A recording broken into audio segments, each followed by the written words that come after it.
Hi, I want to continue my quest for a royalty roach. There's no doubt in my mind that there are some roach to be found in all sorts of places through the royalty fishery on the Hampshire Avon, right up to where it meets the Christchurch Angling Club water known as Lower Winkton. And much of Lower Winkton is very little fished. There are definitely fish up there though, and there are definitely fish on this bit of the royalty fishery. Around this bend the river gets quite deep. Below the bend, going down on the straight bit down to where the Great Weir and the Parlour Pool, it shallows up and it becomes very weedy, but there's a stretch of I don't know, maybe 60 or 70 yards, partly on the Christchurch water, partly on the royalty, and in this case I actually had the benefit of both a royalty ticket as well as a Christchurch membership, so I could choose which one I fished. In the event I fished on the royalty ticket on an old platform, and that deep water is there. There's some weed on close in, and on the far bank there's a slack, and I did see some fish. There were fish topping, some were little tiny chub fish this sort of size, maybe dace, maybe even bleak. I don't know if there are bleak above the Great Weir. There's certainly bleak below the weir, and some were certainly roach.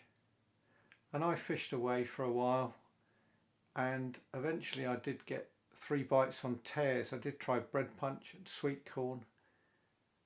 It's possible I might have done better feeding maggots and just took whatever came along, which might have been small roach, small chub, small dace and so on. But it didn't really come alive. There's just this tiny response. And one of the problems, of course, is hardly anyone ever fishes this area. So if any roach are up there, they don't really know what hemp is. Further down on the royalty, plenty of hemp and pellets and so on gets chucked in every day. And the roach are much more attuned to the baits that we use. Halfway through the session we decided to give up that top bit as a bad job. Like I say, if we had some other baits, if I'd persevered maybe with maggots or caster, perhaps I would have caught more roach. Maybe I'd have been better fishing on the Christchurch water, going up maybe 20 or 30 yards, not too far, because the weed became solid again.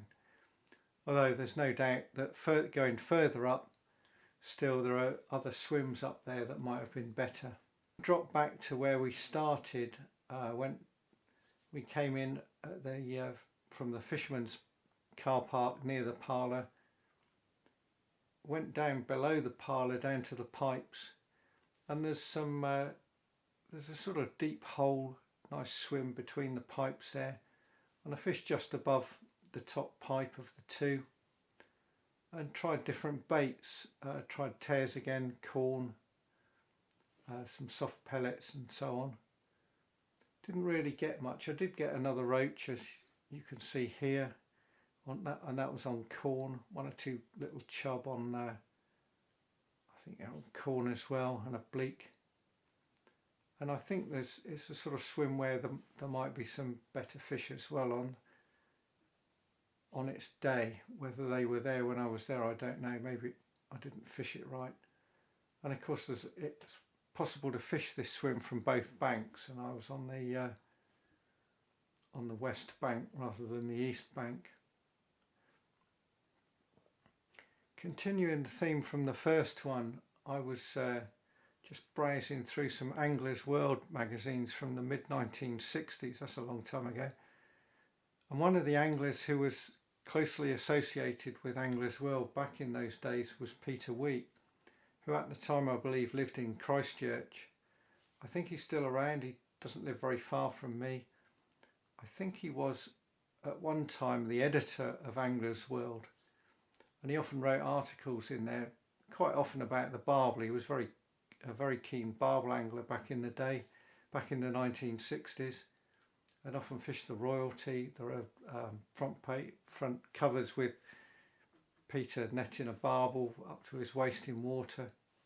But in this particular article that I'm going to show you, he's talking about Avon Roach, and that includes the Royalty as well as the Lower Avon. He would have been fishing at possibly Sopley and Winkton as well, which were very noted for their roach fishing back in those days.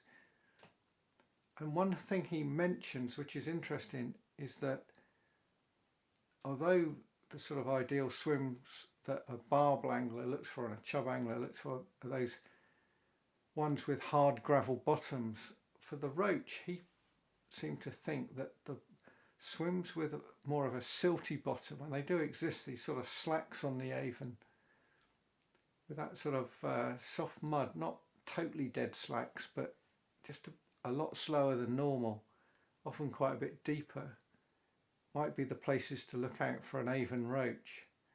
And there have been one or two swims I've fished on the Avon over the last season or two that have met that criteria: deep, silty bottom slacks, and definitely holding roach, including some certainly decent ones, if not big ones.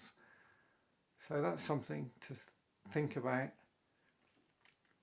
My quest is continuing. I'm going to explore the river again this week, try some other swims, see how we get on. Might even try and run an underwater camera if I can get it into the water in the right place and get it to hold. If there's somewhere close enough, see what we can see down there. I hope you're enjoying this series. There's plenty more to come as the holiday season finishes fairly soon. We get into September, maybe October. May try some of the Christchurch waters a little bit further upstream. I know one or two likely spots that would certainly be worth investigating again. Certainly haven't finished with the Royalty just yet. And with that, I'm going to say goodbye for now. Please subscribe and see you again soon.